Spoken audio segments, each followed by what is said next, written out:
Lweni. Good morning. Goeiemorgen, sanbonani. Lochani, ndimacheroni.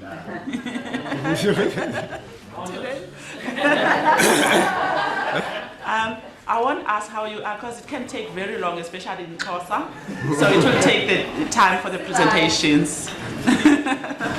Okay, we're happy to see you this morning, up and alive. This morning we're going to have a presentation, a keynote address by Brian Ramadiro, who is my colleague at Nelson Mandela Institute. He works on language and literacy education in rural contexts. Over to you, Brian. Okay. Oh. Thank you very much.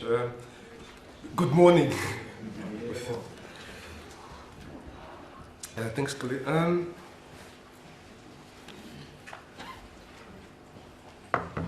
I think in some ways, I'm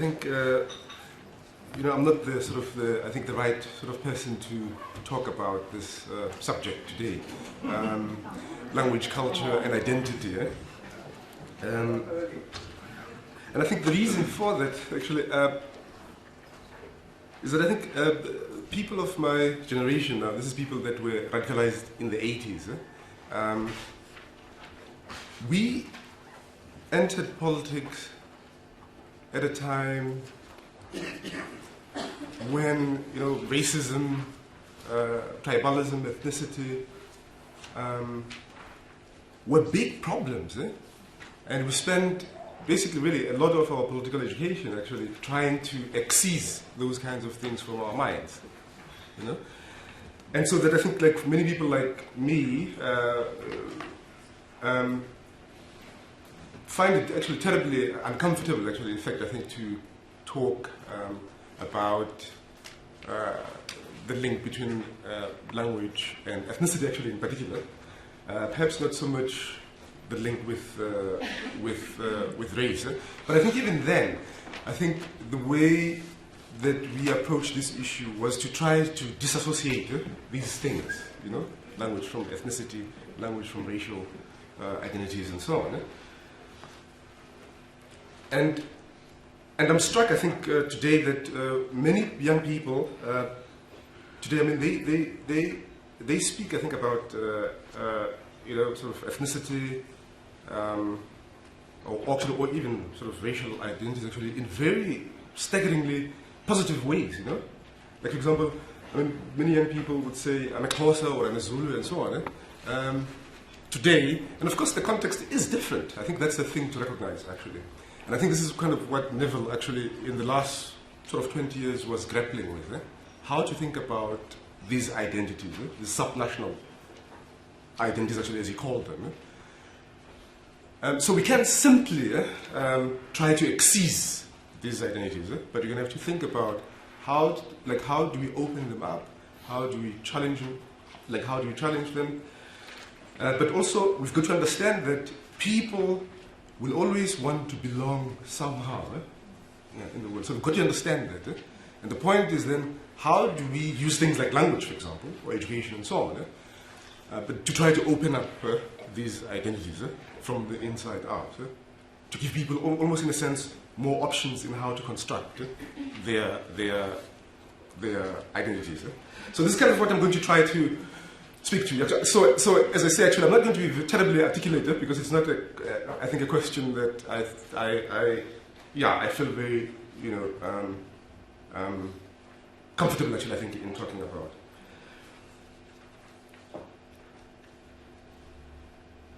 And I think just in terms of language, for example, I think especially those of us that came I think from the Black consciousness movement and the Pan-Africanist movement. I think even in the ANC, I think post-76, basically people that got radicalized after that, they have very deep suspicion, actually, even of African languages. Deep suspicion. And of course, this is also a little bit paradoxical, because at the same time, actually, in the 70s and the 80s, you had some of the most creative moments using African languages, actually, especially in the theater. Theater of protest in South Africa. But yet at the same time, though, so basically we kind of had what they call in sociolinguistics diglossia. So the African languages, we could use them for creativity, to express ourselves and so on. But when we had our political discussions, especially in the Black consciousness movement and the PAC, English was highly prized. The ability to articulate your political points and to cut down your opponent in English, absolutely prized. So actually we didn't actually use actually African languages actually in those discussions. So they were quite separated out. And of course that is itself understandable.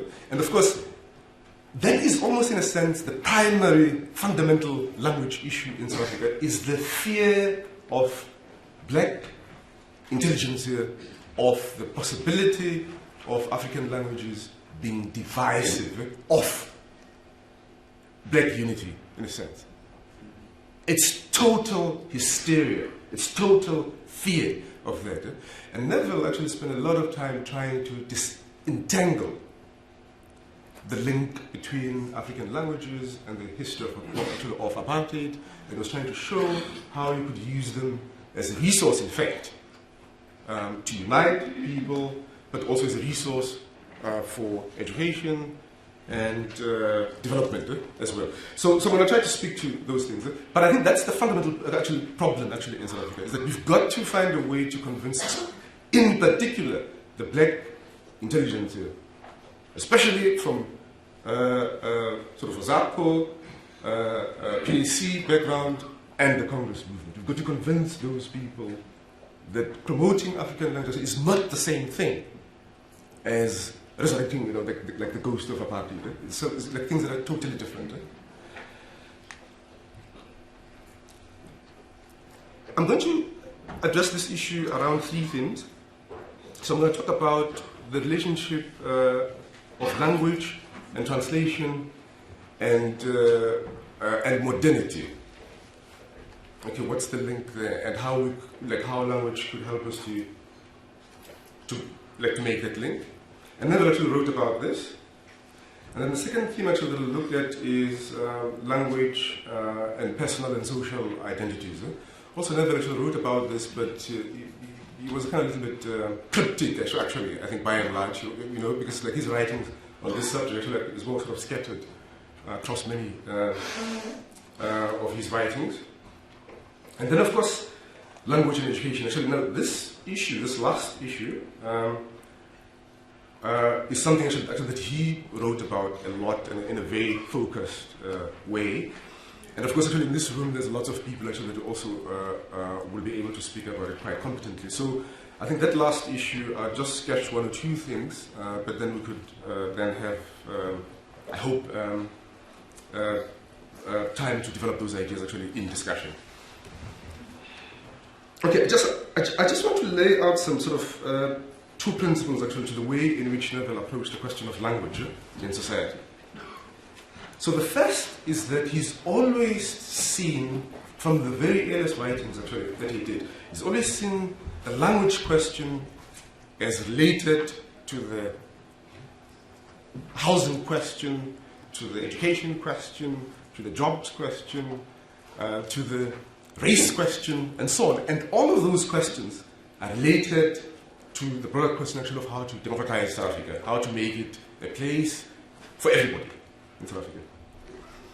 So, for example, when he talks about language and education and the economy and so on, you must always remember actually that he doesn't think that language by itself will be able to, for example, improve the quality of education in South Africa or facilitate national unity and cohesion and so on. You've got to also have other changes in other domains of life that will complement changes actually that we try to facilitate actually through language. And I think that is why that you see that actually all his writings, whether in education or language or whatever,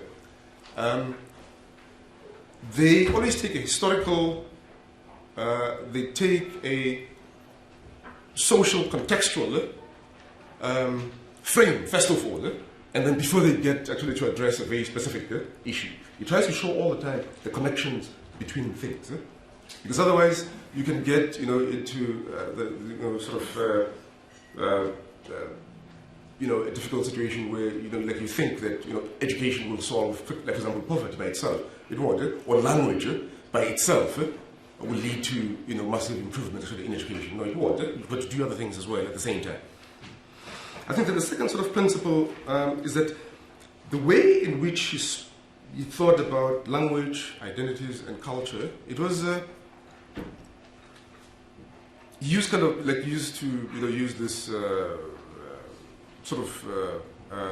metaphor, which he borrowed, I think, from Bryan Street and Shelley Bryce Heath. Used to say that the best way of thinking about language or culture or identity is to think of them both as nouns, as things in the world that have got an objective identity, but also as verbs, as things that change, that you do.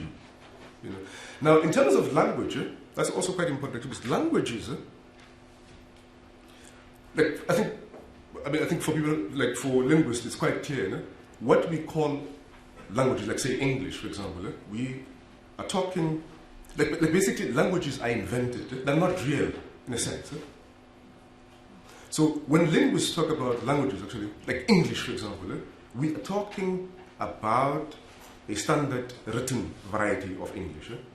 And we're quite clear that English has got, in the real world now, when people speak, has got many, many varieties and so on. Okay. But when we say, but basically the written language, that's the invented language. Okay, is that making sense? Okay. And actually, but also because languages actually are not like, so in the grammatical sense, languages as formal things, then they're objects, because then they're frozen in time as written entities. But at the same time, as spoken languages now, they're verbs. It's what people do with language. And of course, that can diverge a lot. And actually, as you can see, like let's take also the case of English as well. You find that English in southern England, how people speak English, the dialect of English is different from the northern, from northern England. And also, even with with English, even those dialects also could be mutually incomprehensible. So people in the south actually might not understand people in the north. But of course, they understand the written standard, both all of them, the written language, similar to German and so on and so on. So when we say language is invented, like language is a noun, we are talking about the standard written language. This, of course, also applies to African languages as well. And also, I want to talk about that, I think, also a little bit more later on. But also culture and identity, again, culture from a historical, social point of view. You are born into a culture, and then in that sense, culture is objective. So from the point of view of the individual, culture, in a sense, is objective, because you're born into it. So then, in that sense, culture is a noun. It's a thing. Okay? But also at the same time, you could look to, culture is also what you do as well in the culture. And then that's where then the whole issue of how you create personal identities actually comes in. So within the culture, you can still choose how you construct and position yourself as a person. And of course, the choices are not absolute, precisely because you are also born into a historical sort of entity that's shaping, basically, depending on which community you're born, class that you're born into, all of those things also historically, socially position you, position and limit the kinds of identities as well that you can assume. Okay. But also, Neville also tried to show, for example, in terms of political identities now, he insisted, for example, that you can, as an individual now, you can challenge yourself through reading, through discussions with other people. You can challenge and even change the cultures that you're born to. Basically, you can change your personal identity, how you understand yourself and your own relation to the world. You can change it. For example, racial identities, ethnic identities, and basically political education in the 70s and the 80s was precisely about that. how to exceed this ethnic identities actually and racial identities. You can change. But of course, you can't only change them through reading and discussion, but also you've got to do political practice. You've got to work towards an anti-racist society and anti-ethnic society and so on. Because I think identity is also something that you do. So you can't just proclaim that I'm a non-racist and whatever. You have to do it. It's a little bit like playing the guitar. You can't just read about playing the guitar for 3 years and talk about it, and then one day pick up the guitar and try to coerce it to produce some melodious sounds. Then you've got to practice it. That's the whole point, actually, that he made. You've got to practice the kinds of cultural or political identities actually that you want to assume.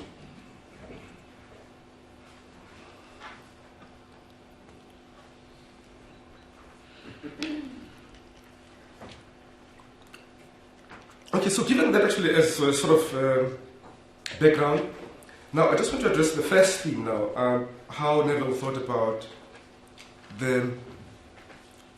what could be the role of translation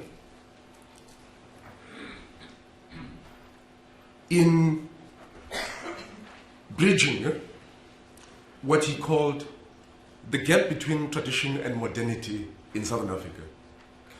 His view was that one of the reasons why we're having basically sort of almost failed states in most of Southern Africa, but also one of the reasons why Africa isn't taking off in terms of development for the past, people have tried since independence in the 1960s, but development hasn't become translated into a mass phenomena in most of Southern Africa, including South Africa. But also one of the reasons that we aren't catching up actually in terms of scientific production, innovation, academic achievement in the subcontinent, that one of the reasons actually for that is that we haven't created actually a bridge between tradition and modernity. We've only been able to create a bridge for a small elite that has been able to gain access into the powerful languages of the former colonial powers, French, English or Portuguese, for a very tiny minority. But for the rest of the people, there's no bridge for them.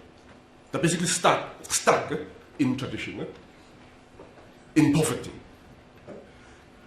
And his view, again, also informed by history, he used to make this point quite forcefully, that you can look at any time in history, across the world, across cultures, across continents, there is absolutely no civilization actually that has been able to involve the mass of its people in knowledge production, in technological development, in creating things. There's no civilization that has been able to do this through a second language or a foreign language. It has never happened anywhere in history. And he made many, many examples. And I think also, I'm sure most of us are kind of familiar with this. For example, you can take even the case of Europe itself, that the only time that you could spread knowledge of science, of philosophy, even religion actually, in Western Europe, it was when Europe moved from using Latin, which was the language of the clergy and the aristocracy, for learning, when they moved into the national languages, when they moved into whatever it was, German, French, and so on. That was the only time that you could massify literacy, in a sense. Because in order to have fundamental social and economic development, you need massified literacy. You need to distribute scientific knowledge to the world. And you simply can't do it through a foreign language. You will manage to only get a very small portion actually of the elite actually to have enough access to a foreign language actually to be able to create through it. Very small group. And of course we can see in Europe actually at that time we had a very tiny group of people that could produce works of philosophy or science through Latin. Very, very small. And again, I think he also pointed, for example, more recently, to the example of Japan as well, because Japan, until about maybe towards the end of the 18th century, was basically an agricultural country, rural country, backward actually, relative to Western Europe at that time in history. And that what they did exactly this thing of translation in Japan. So they took about, I think, 80 or so years, and they went and found all the core texts in all the disciplines of social sciences and science, and translated huge translation program into Japanese.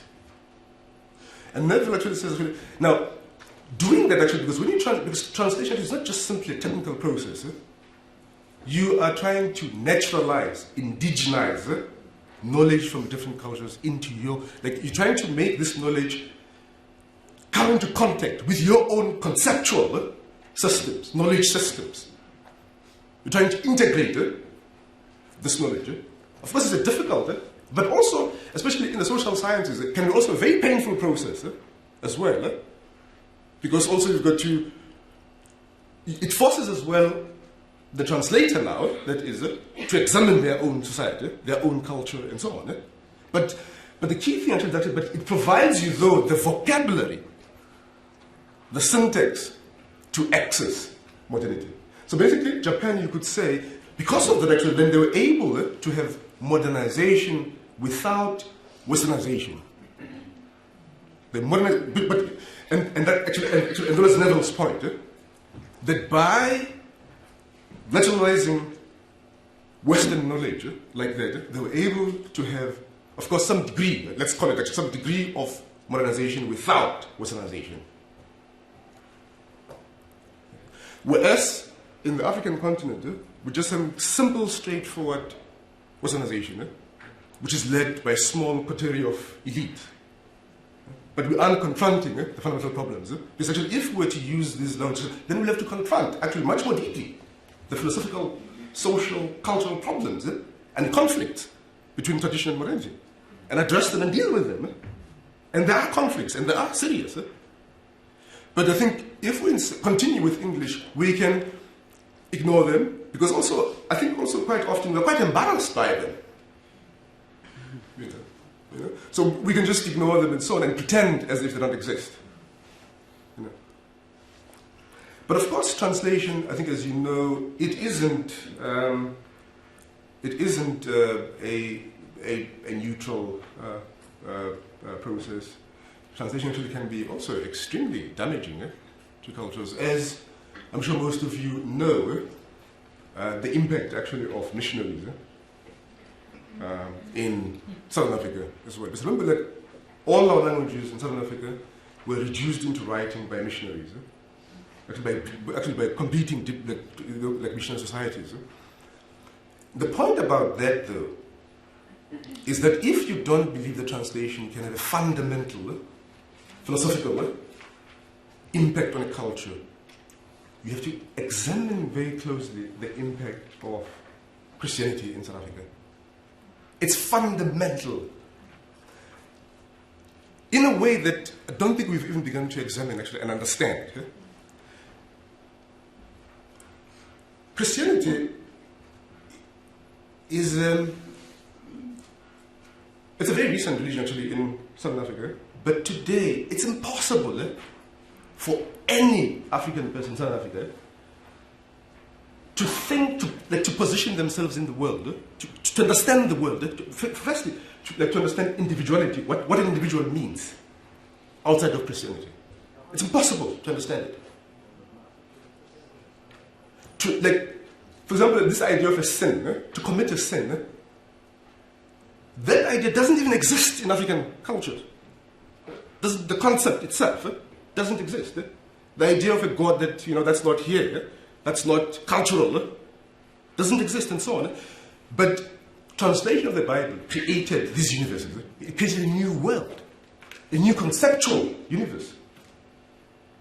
And today, you can find any traditionalist, whether a Sangoma or traditional leader and so on, it's impossible for them to do any fundamental human thing. For example, births, weddings, deaths, and so on, without invoking Christianity in some way. It's impossible. So translation is not just a technical process. It can fundamentally impact how people locate and think about themselves, their place in the world and so on. Absolutely fundamental. But of course, you've got to do it the right way as well. Learning is, obviously from the missionaries and so on, that I think one of the difficulties that the missionaries actually created was the ways in which African languages were written down. For example, Xhosa and Zulu, I think as you all know, Xhosa and Zulu in particular, those two in particular, aren't separate languages actually from a linguistic point of view. Okay. But of course, as Neville points out, but once you start writing these things down, once languages become standard varieties, they become nouns, they become objects, they assume an identity of their own that's separate from what the linguist created. And in particular, actually in South Africa, these languages also, then there were lots of professional, so people like these careers actually that have been built actually around the separation actually of these languages. You know? So today we're having the difficulty of trying to harmonize the languages. And mainly it's professional, territorial actually battles. It's not because the languages actually are all that different. They're not. In fact, actually,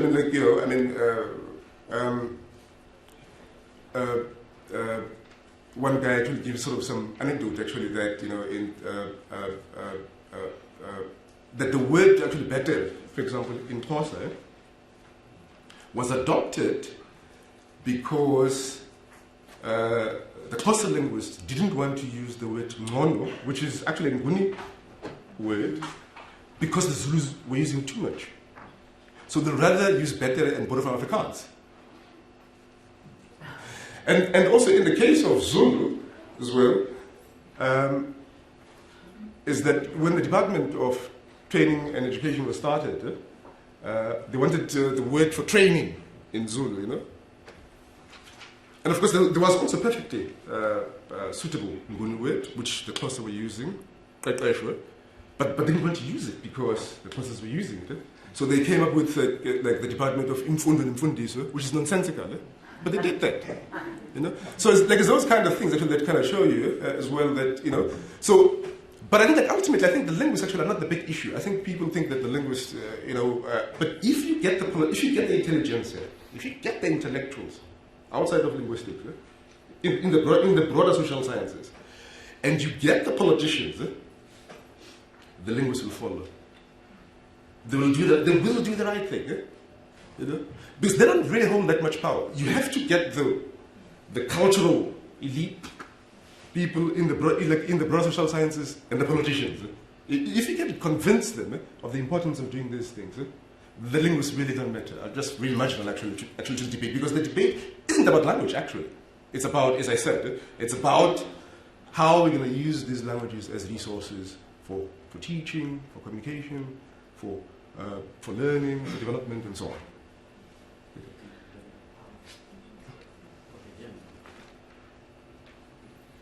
Okay. I'm going to move to my... Sorry, how much time do you have? We still have 15 minutes. Okay, thank you. Okay, I'm going to move to the second theme of my talk. And then this is the part of my talk that talks about now sort of language and identity. That difficult question actually that I told you about, that I find a little bit difficult to do.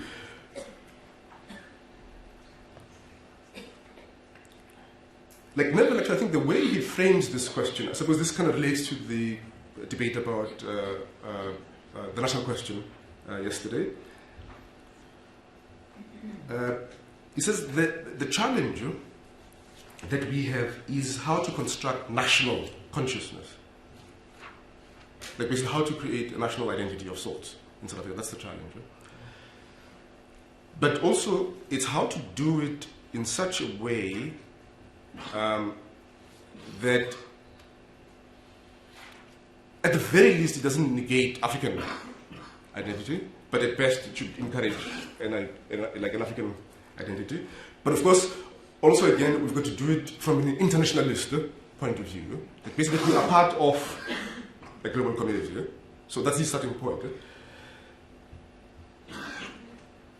It says the first thing actually is that one of the things that actually that we've got to get away from is the idea, like the myth that one language, one language, one nation. I think, as I've said actually already before, that myth, it's also derives from Europe, but it's never even been true in Europe at any point. Actually, even in countries that had just German, but even that, actually, as I said, when you say like it's one language, like German or English, you're only talking about the written language, but you're not talking about how actually people speak. Okay? And how people speak actually might not even be mutually intelligible, actually, even if they speak one language. Does it make sense what I'm saying? So when we say people are using one language, we're really talking about they're using one written language, mainly from a linguistic point of view. We're talking about one written language. Doesn't mean necessarily they might even understand each other in speech. Not necessarily. Okay. Is it making sense? So basically, the idea that a nation must have one language it's just nonsense.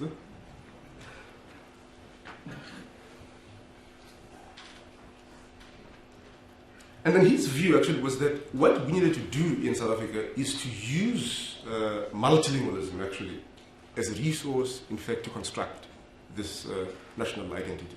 And I think actually, as you heard yesterday, like Neville also looked at multilingualism both from its minimalist sort of point of view, like kind of like the lowest common denominator, that first you've got to protect all the languages that you have in South Africa, separately as they are, like with all the problems.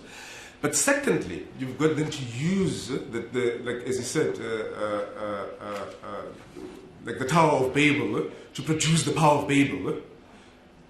That secondly, then you've got to use the fact that we're multilingual to create this national consciousness. And his proposal was quite simple: that every child should be taught through their mother tongue as far as possible. At least in the first 6 to 8 years of schooling. Secondly, every child in South Africa should learn a regional language, a regionally important language in their province, whatever that is. And every child should learn an African language in school. That was the proposal. And his point actually was this: you don't need one language to form a nation. What you need in a nation is people must understand each other. And people can understand each other by using multiple languages. The point is communication. People in your nation must be able to communicate. But they don't have to do so in one language. Okay, I think that was his fundamental point. So, but then you can use the languages themselves. Because when people actually know the languages, then they can in a sense, understand each other's cultures better and actually, like, at least minimally better appreciate them, these cultures.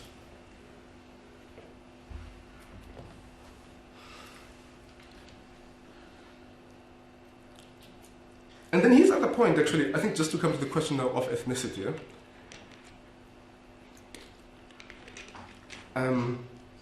Well, it's not just ethnicity. So his point actually was that, look, you're not... Well, especially in the, especially because of globalization now,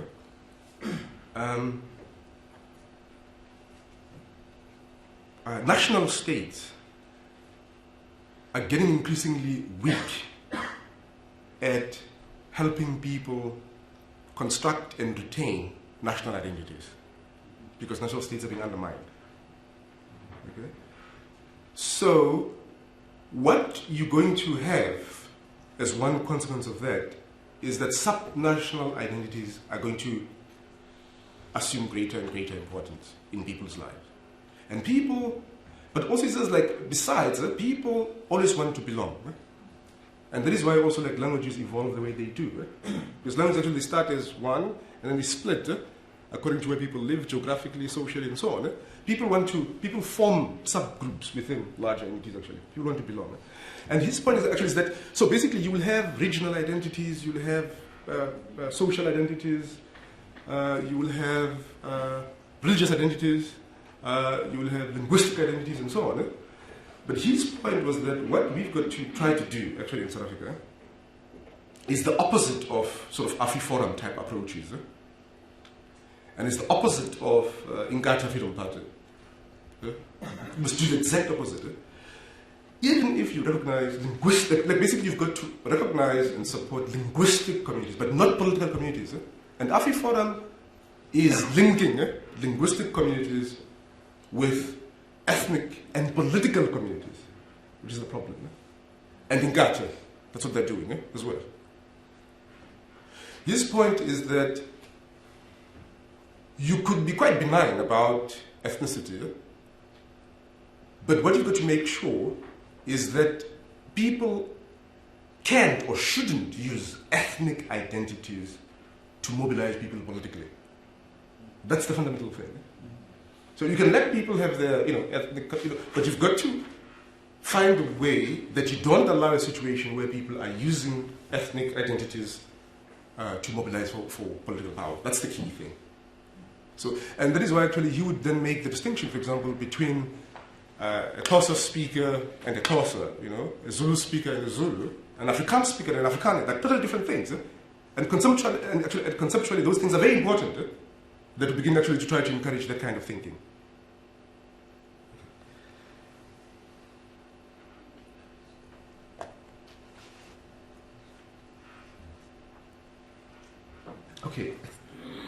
Okay, I think then finally, I think I'm just going to go through the education issue very quickly. I've got 5 minutes. I think that the relationship between language and education, I think other people will take it up, I think, in a bit more detail.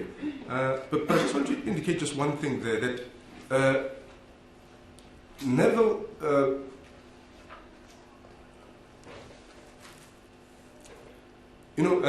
introduced me, at least, to the very important distinction that we've got to make between domination and hegemony. And that distinction actually is absolutely fundamental to understand the role of language in education. Because domination and hegemony are the same thing. There's a very important analytical distinction between those two concepts. Because domination, because English, for example, English for whatever, almost 400 years, was, on the one hand, imposed on people, right? Or Afrikaans, for some years, imposed. That's domination. But now hegemony is got to do with internalizing the domination, and then you begin then to act in hegemonic ways towards English. Like in other words, for example, you get parents who say, we want English. We want our children. We want our children to be taught in English. Even when the conditions for the children to access the English are not present. Okay? But no, that's when people have internalized oppression. And then of course, that's when the, like for example, then when you say, then, parents are calling for, like they want English, but of course, at some point also, like in our history, people didn't see, like a big problem actually also with apartheid as well, because also domination and hegemony works like that. The role then of the intellectual is not to issue a social whatever kind of survey and say the current opinion of people is that we want English. Is to examine why. What is the historical, social, actual forces that shape? And also because of course we know when parents say they want English, they don't want English.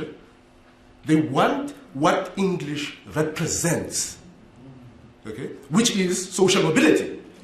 And of course, if their children could achieve social mobility in an African language, of course they want that, okay?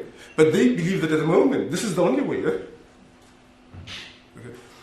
And I think actually, as Neville said, actually, that basically in South Africa, the fundamental language in education question actually that we face is that basically, for the moment, most children, well, basically, any child can be taught in any language. We made that point quite clear. Any child can be taught in any language, but provided that the child knows the language well enough, and the teacher knows the language well enough. Okay? And also provided that the child can speak the language in the playground, provided the child can speak the language in the community, provided the child has got support at home, there's books at home, the child is in a school that has got appropriate resources in the language of instruction. Now, those conditions only obtain for children of the middle class. So basically, then if you can't replicate those conditions for all the children in South Africa, basically if you can't make all the children middle class, which you can't, in South Africa, then you've got to think about, is that a viable, is that a viable actually proposition actually to try to teach through a language that most children actually don't understand, but actually most teachers actually don't command very well in South Africa. And then his view then about mother tongue-based bilingual education is based actually on that. That also besides, we know from across the world that children learn best through languages that they know best, and as he argued, the languages that they know best, they are their children's mother tongue or closest community languages. And then you've got to build then the education system on those languages, and then also obviously give children access to English as a language of communication, or if they want later on in high schooling and so on, they can switch to learning through English. But once the basics have been established through languages that they understand and know best. Yeah, so I think I'll leave it at that. Thank you. Brian started his presentation by saying that he doesn't think that he's the right person to talk about it. Now, I am completely and utterly not the right person to respond. However, I was chosen or asked, and I kind of agreed, so let me try and attempt. This was an excellent presentation, and I really thoroughly enjoyed it, Brian, and I think you did a good job of actually taking out the points that Neville made, and a lot of Neville's points around identity and language and culture is kind of hidden away, because most of his work on language was around language and education, and those are very explicit. So you teased out the things that he said very well, and it was also very clear that you grounded it in your very thorough understanding of linguistics and society, and also of the African languages. And I think these are the kind of intellectual projects that we really need around the African languages in South Africa. I want to just kind of respond on, I think, the central issue that Brian highlighted, and that is the issue of how do we engage with the multiple languages and multiple cultures in South Africa in a way that is not divisive, which was the case in the past. And I want to start from a personal space, basically, and this is the background that I come from, and my contact with Neville. We started out in the contact, my contact with Neville started out around language, but from a very narrow perspective. But in this process of engaging with Neville, he as a person created the space for me to actually connect, a space in my head to connect with my identity as a South African, while not having to give up my language or the positive aspects that I bring from ways of doing in the community that I grew up in. And I think this is how did Neville do this, and what are the kind of the central thing that that created this space? I look at identity as this sense of belonging, and how the sense of belonging the sense of myself within a social context. Not how other people categorize me. And this is what Neville never did. He never categorized people, but he allowed them the space to have this sense of belonging. In some of the work that I engaged with around identity, and my background is kind of research psychology, and at UWC I came across a person called Buhan, and he worked in the psychology of oppression. And he said in a country where there was oppression, where there was domination of languages and cultures over other languages and cultures, there are three ways in which people can react. The one way is to assimilate. The second way is to revitalize. In other words, to go back to traditions and to really try and revitalize traditions. The third way is to create third spaces. And I think this is what Neville tried to do, and this is what he kind of tried to engage with. Is this the creation of third spaces and creation of cultures, culture as a verb, not culture as a noun, and also languages as nouns, as verbs, not languages as nouns necessarily. And in Neville, I had also had the kind of opportunity to observe Neville in very many different contexts. The way that he engaged with Afrikaners around Afrikaans, the way that he connected with people where we tried to implement mother tongue-based bilingual education. And depending on the context and the situation that he found himself in, he approached people differently to create these spaces for language and cultures. For example, he would emphasize, only slaves and immigrants give up their languages in particular contexts. In other contexts, he pushed the boundaries of identities, and he pushed the boundaries of languages, and he made it emphatically clear that we need to be able to speak one another's languages. So this is how Neville engaged with this. So around this also, then, what is the task that remains for us? And I want to now link to what Brian also said, is we can't really leave it to the politicians. As a researcher, I learned one thing, is that research actually makes no difference. It is the way that you engage with this research that makes a difference. And so what is our task? And I think then there I want to actually, some of the practical suggestions that Neville made in some of his writings, and these were even old writings. I mean, I came across, I read Sow the Wind only last night for the first time, and some practical possibilities is that we share cultural practices, and that we, not like the way that we do in universities at the moment, cultural practices and our traditions are not incorporated in part of universities at the moment. What we have these international days. We have a little bit of dancing and so on, and in the open spaces and so on, but it's not incorporated into our daily practices. And also to learn each other's languages. And this is the one thing that Neville said over and over again, in a multicultural, multilingual society. The issue is not, the central issue is to understand each other. And that must be an active program that is brought into our educational spaces. Translation, huge translation projects around to indigenize knowledge, I think is a very important practical way to go about this.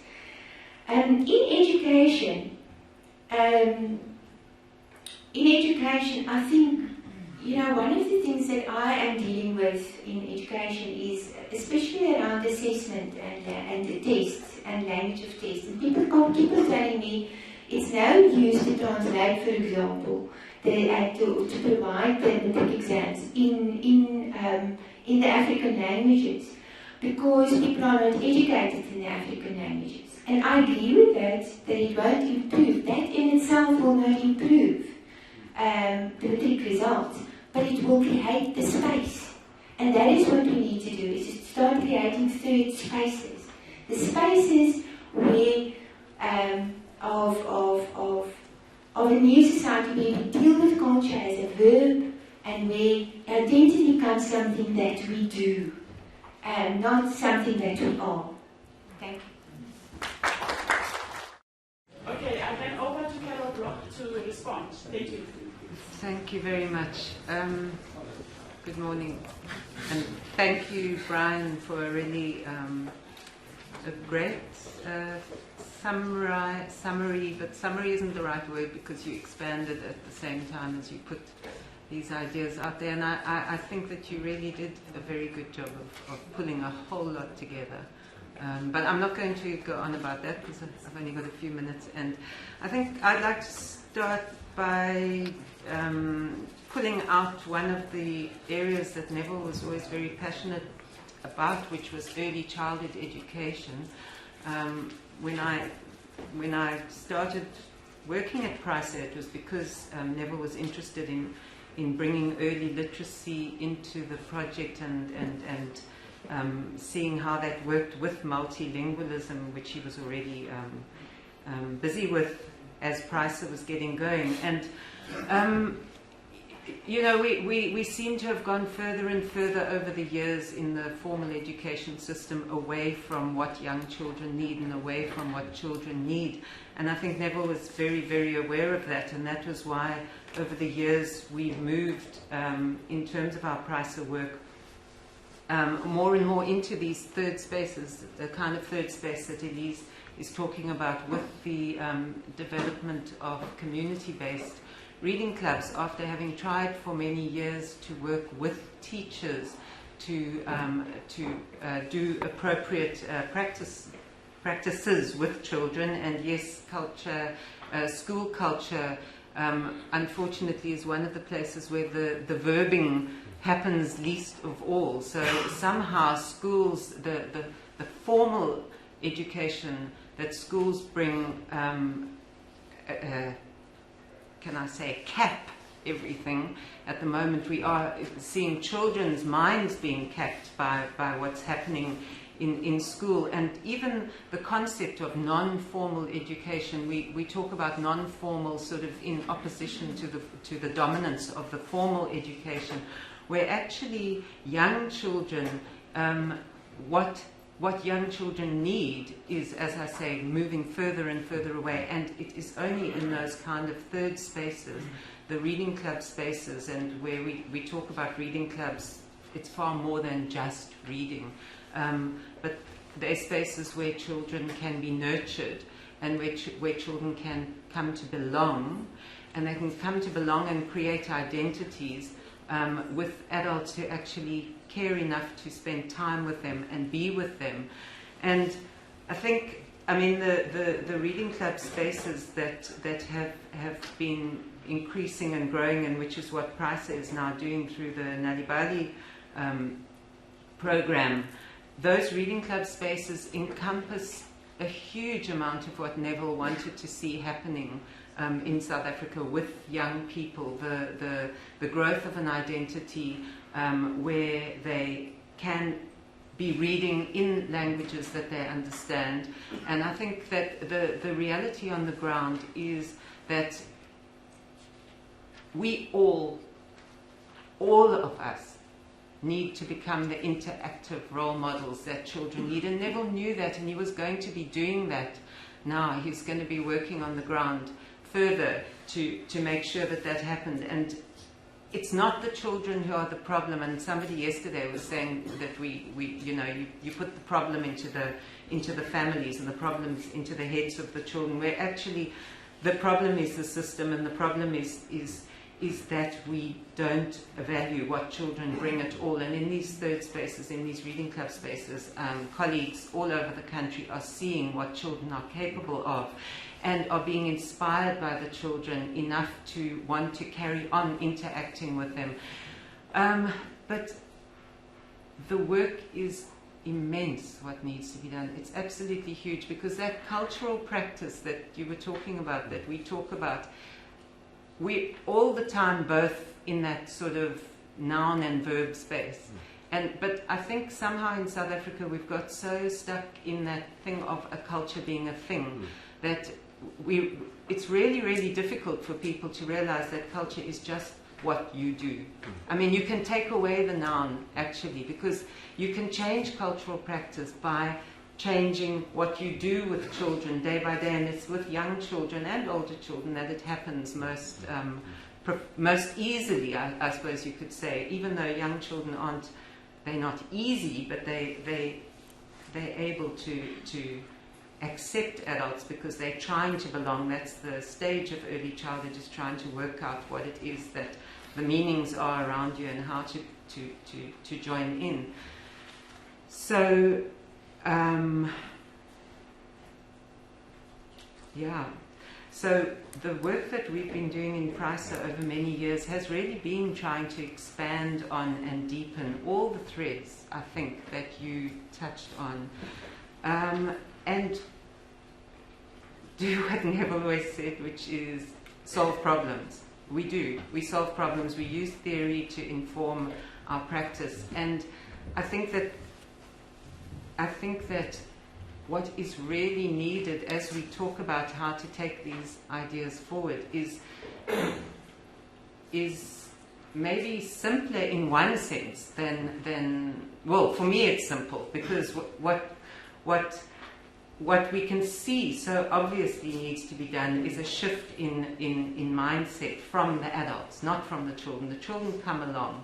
The children always come along, but the work to get adults, and not adults coming into communities, but adults in the communities, to feel empowered, to feel that they are able to revalue what is valuable for them, which is their narratives and their stories, and to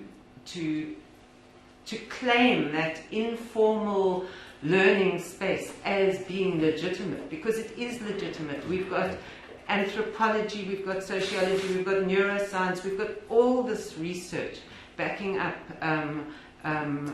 what we're talking about here in quite a sort of political and sociological way, and pedagogy, of course. We've got all this interdisciplinary research coming together to say that it's narrative that's at the heart of being human, and that it's narrative, through narratives, that people appreciate and understand one another's stories, and it's through a language that they understand that this happens, and it's through translation that we get to appreciate one another's ideas. So, in a sense, we know what to do. It's just doing it that's so complex and so tricky. And I think that the program that we're involved with at the moment in PRISA is putting us right at the edge of all the challenges, because we're producing this weekly supplement that's coming out in the newspaper. So we're working with the print media, which could, Neville always said, if the contradiction is non-antagonistic, then, work with it. And I know that he's behind what we're doing here. But we're producing bilingual supplements every week during term time. And to get to access the material that you need, and to actually, because we have to write it every week, we have to write the pieces because they're not there.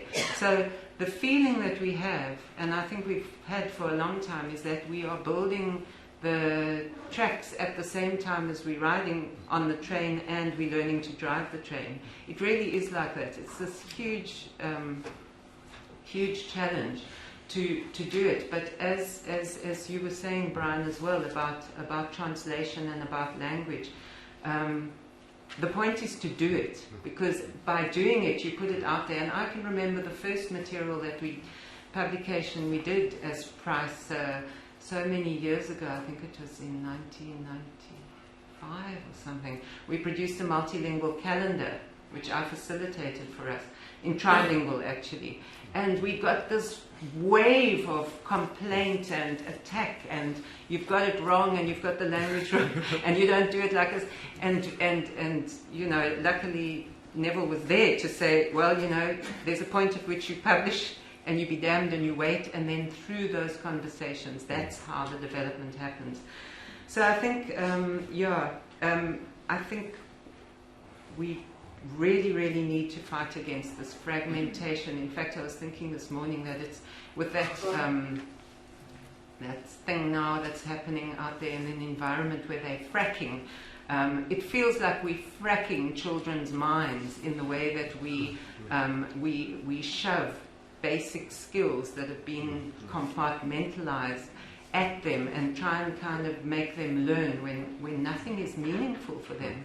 And so the meaning comes through the language, but it also comes through the practice that needs to make sense to them. And again, the things that make sense to children, and children of all ages, is engaging with the adults in their communities who are at the same time challenging them to open up and think further and find out about others, enveloping them within that community where they belong and where they are being nurtured.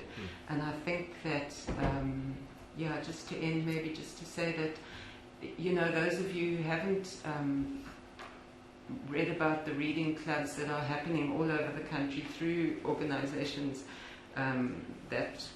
like Brian's organization and through Price, so please do and see whether you can find ways of supporting us and working with us, because we need all the support we can get. Thank you. Brian's presentation was quite enlightening. Because when the language issue is quite contentious in South Africa. My area is sociolinguistics. Okay, there are certain things that I've observed. If you look at urban areas, most of the children who live in urban areas don't have a mother language. Okay, then when we say children have to be taught in mother tongue, which mother tongue? Because these children speak English at home, the father is Swati, the mother is Tswana. So then which one is their mother tongue? So then the issue of identities, we have a whole new definition of identities now. We find a Zulu-speaking person, an urban Zulu-speaking person, a rural-speaking Zulu-speaking person. So we have different identities now, which becomes very, very difficult. So now, when we try to say, okay, let's teach these children in their mother tongue, I think we know that most of our knowledge is Eurocentric. Then how do we translate? For instance, we have got so many technologies that are coming up. Do we have that language? Like what Brian said, he said that, well, for children to learn in their home language, the educator has to be proficient in that language, and the child has to be proficient in the home language. That one, I don't think it may happen in the near future. Thank you. Thank you. Brian, thank you very much for taking such an exploratory... Brian, thank you very much for your exploratory approach to Neville's ideas on language, culture and identity. I think that one of the things that really strikes one in reading Neville's work is that he takes a non-essentialist view of language and its relation with culture. He does not, I think, project the idea that if you speak a certain language, you belong to a certain culture. In fact, I think in some of his later talks, he said that he would like people to describe themselves not in terms of their identity, I'm an Afrikaner, but rather I'm an Afrikaans-speaking South African, or I'm an English-speaking South African, or a Xhosa-speaking South African. And somehow that particular way of looking at the relation between language and identity, I think, didn't come through sufficiently in your presentation. Secondly, I think that we still tend to talk about culture in a very static way, despite saying that it needs to be verbed rather than nouned. And I think that part of that might be that we're still not sufficiently comfortable with the idea that we, throughout our lives, move in and out of different cultures. We don't ever belong to one culture. And the fact that we are proficient and are learning to move in and out of different cultures is precisely the way in which one can build, I think, a non-racist society. To say that at different points in our life, different moments in a day, sitting here in this audience, I belong to a culture that shares very little with my home culture back in India. And so I think that we need to really talk much more about what we mean by culturing or enculturation or reculturating ourselves for a democratic and non-racist South Africa. Thank you. Thank you, Esther.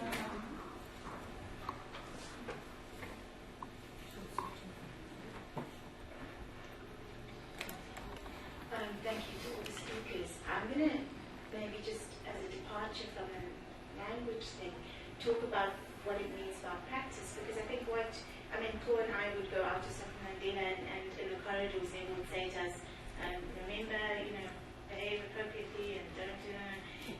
And that was an attempt not only with the content knowledge we were going with, but the way in which you behaved with people and the way in which you engaged with people. And I think in the work that we're doing now with CCS, Al mentioned it yesterday, when he said that we don't engage with communities, we work with communities. And I think the third spaces that Elize brings up, and the way we engage in creation of those, maintenance of those, sustainability within the communities of those spaces, leads us onto the very real and really tricky way with which we create, engage, sustain those things, because there's power relations in all of these things. And we sitting in this room are generally middle class, or we're in a situation where we don't come from those communities. And so in the creation of those communities, Neville, in the way in which we engage, very gently, very insightfully guided us. And I think that those things you can't learn in a university classroom. Those things are not learned in a book. It's in the doing, but in the doing we need to be critical in that doing. And I think, for me, this whole issue of how do we create these third spaces in a way that preserves the dignity of whatever way people depict themselves, is one in which nobody has answers, but one which we have to start engaging. Too many days. Thank you. Thank you, Nadima. I'll leave it to the panel now to answer the questions and then take another round.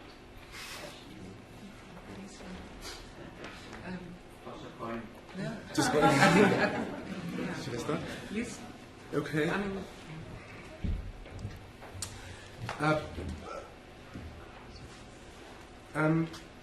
Maybe we can start with, I think, like Nadima is a comment, so I agree, actually. So,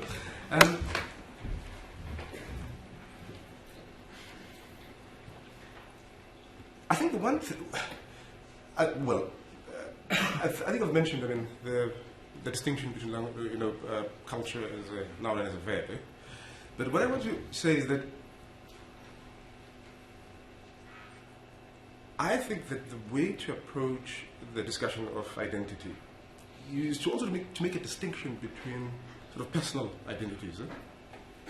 And I think that's where the emphasis on the verbing comes in, because then you can decide to, as I said, to a great extent how you want to position yourself. But that doesn't mean, as I said, that doesn't mean that other people will accept it. And the reason why they won't accept it is because you are also yourself positioned historically and socially in your community. For example, as I said, you're middle class, you're seen as white, you're seen as whatever. So there is that. So that you can't have this hyper constructivism, because it's abstract. You can't say you create your culture just willy-nilly. It's not like that. Cultures change. I'm talking culture now in a historical, social sense, not in a personal kind of thing. Cultures change, but they change very slowly. Like one of the most remarkable, when people speak a lot about cultural changes and so on. I mean, like one of the most interesting things is like patriarchy. Humanity has gone through so many technological changes, economic changes, and so on. But patriarchy, as a cultural form, has almost remained the same, even after thousands of years of history. And it's a cultural form. It's not a biological thing, patriarchy. It's a cultural form. So the idea, I think, of going for this sort of hyper-constructivism, I think that really applies at more interpersonal level, actually. Also, like when you talk about cultures of that mainly. And I think when you're talking about more historical social terms, in order to have agency, to verb in a sort of at a larger level, you do that through organizations, formations, political culture, and so on. But it's not individual. You're not going to change your culture alone. So if you impact culture at that level, it's more a question of through movements, organizations, and so on. So I would make that distinction so that you don't think that you can just come in and out of culture. It doesn't work like that. And also, by the way, you must remember that the very word identity, identity means sameness. Identity, that's what it means. So it means it's a narrative, like I'm talking about personal identity now. It's a narrative of a person over a lifetime. Of course, you change, but you are changing in relation to one person. It's a story of one person, of the change of the person. But that person is still a sort of unless you go psychotic, but you still, even with all your changes, but you're still a coherent, sane human being. Unless you go mad, because then you split your personality. So there is change within the individual, but also there's the sameness that stays. And the word identity means that, actually. That's what it means. It means change, but but also in continuity in the life of an individual. So that's identity actually at that level, at the personal level. I don't know if that... but I think then the other points, I think are much more simple and straightforward. I think the idea that children, or most children in fact, to put it that way, that don't have a mother tongue is a myth. And this used to be propagated actually a hell of a lot, because I'm from Soweto, and I'm very sensitive to that question. And we speak multiple languages, so exactly what you describe. I speak Zulu with my younger siblings, I speak, Setswana with my younger siblings, I speak Zulu with my older siblings, and I speak South Sotho with my mother and so on. So that's how it is. And it's one household. And I don't have a sort of identity crisis because of that. Because I don't think I do. But also besides, for a long time, I think right up to the mid-90s, the best results for African languages came from Gauteng. Precisely the place where people don't have mother tongues. Because also the language of the street, when we mix, we mix different languages and so on, but also those are speech styles as well. They mark multilingual urban identities within cities. It's also ways of speaking, but it doesn't mean that you don't know how to separate the languages. But also it doesn't know. But also it doesn't mean that you don't know how to use the language of school. You make a distinction. When you're in school, how you speak. But also when you're in the street, how you speak. Doesn't mean that. So I think also mixing languages in speech as a form of speech style doesn't mean that you don't have a mother tongue. So I wouldn't, But I think the point, though, the point that I think we should take from what you're saying, though, which is important, I think, is that we've got, though, to think about ensuring that the written African languages get closer, not just only to the way that people speak in urban areas, but also even in rural areas. Because these written languages, many of them tend to be very old, even for children in rural areas, very archaic. You know, so that's the one thing actually again that you need to deal with actually with people actually that write African languages books and so on. That we've got to bring the languages closer, and of course that's a challenge not just for African languages, but also for all languages. For example, in England, I mean they're having to readapt a lot of Shakespeare, rewrite it, make it slightly more accessible, because kids won't read it. You know, so like first, then they've got to start with the much more simpler, popular versions, get the kids hooked in, and then they get them to read the classics. So it's, so it's not the problem just of so languages they've got to keep up. So okay, I'll leave the other questions for the other people to take up. Well, maybe just carrying on with that mother tongue thing. That I think the major problem with our education system is that we all collude to kind of have a system where meaning is not as significant as passing and grades and the sort of, getting through it. And so I don't know if any, I don't know if one could do research on this actually, but one of the things that seems so, it becomes a culture of expectation that you don't need to understand really profoundly what you're learning. And I think we're stuck in a cycle of that. And I think that the only way that is going to change is when we have children learning and teachers using languages that they really can communicate with one another in. And even if it's not your mother tongue, and that it is an endless debate about what is a mother tongue, but I don't want to talk about that. But, if it's a familiar language, if it's a language the principle that we need to be sort of having at the forefront is that learning has to be about understanding and making meaning, and that's what needs to come back into the education system, because teachers are so disempowered by the kind of curriculum tyranny of these changing curricula. And in addition, with the history of South Africa, where people are not necessarily readers for personal satisfaction and meaning, many people aren't. So then they're in school where they're supposed to be making children literate and so on, helping children to become literate, and they're doing it in a language that nobody understands. And the whole thing is really, it's a trap.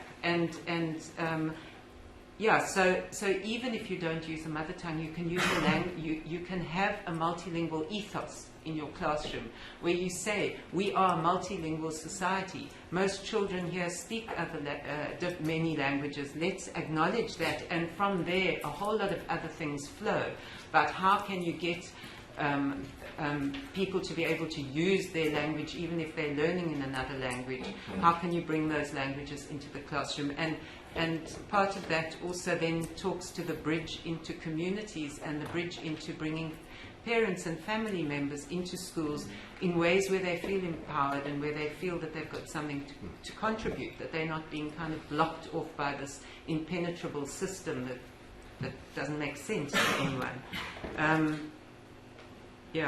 In terms of Nadima's issue about, I think that's the biggest issue that we're all trying to grapple with.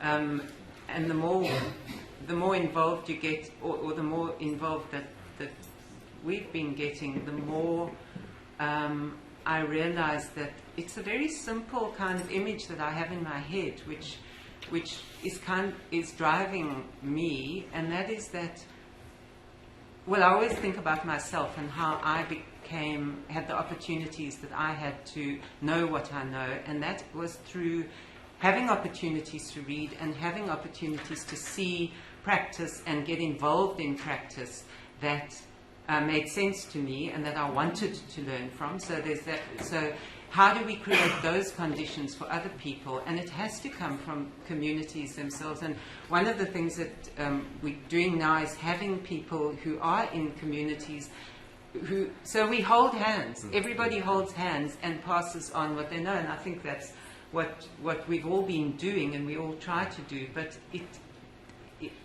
it's again that issue of how does something become sustainable when it needs much more nurturing than everybody has the time for. That's the problem. Education and is not a process of giving people stuff. It's a process of working with them over a long period of time. Yeah. Thank you very much to Brian, Carole, and Elize for such thought-provoking